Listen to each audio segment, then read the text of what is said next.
জানো, কিছু কিছু সময় আমরা এমন এমন কিছু কাজের সাথে যুক্ত হয়ে যাই যেখানে মন খারাপ থাকলেও সেই কাজগুলো আমাদেরকে করতেই হবে। সেখানে মন খারাপের কোনো জায়গা নেই, সেটা একটা দায়িত্ব। তেমনি আজকে সকাল থেকে আমার কোনো কিছুই রান্না করতে, কোনো কাজ করতে কিছু ইচ্ছা করছিল না, বারবার বাবার কথা মনে পড়ছিল। বাবার সেই পুরনো স্মৃতি, বাবার সেই পুরনো বাবার সাথে কাটানো সময়, সমস্ত কিছু প্রতিদিনই আমাদের মনে পড়ে।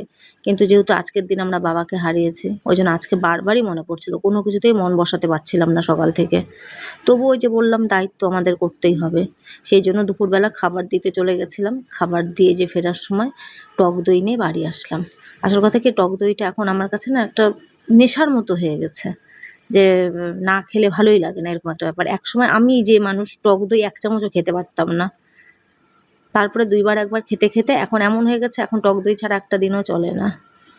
যেমন বাবাকে ছাড়া প্রত্যেকটা মুহূর্ত আমরা এত কষ্টে কাটাই। মানে আমরা কেন, প্রত্যেকটা সন্তানই যারা বাবা মাকে হারিয়েছে, একমাত্র তারাই এটা বেশি ফিল করতে পারবে যে বাবা মা কী জিনিস। আমার কাছে, ঠাকুরের কাছে আমার কোনো মানে আফসোস নেই বা কোনো আক্ষেপ নেই। শুধু একটা কথাই আমি ঠাকুরকে বারবার বলি, প্রতি মুহূর্তে বলি, যে আর কয়েকটা বছর বাবাকে রাখতে পারতে আমাদের কাছে। আর কয়েকটা বছর, আর কিচ্ছু না।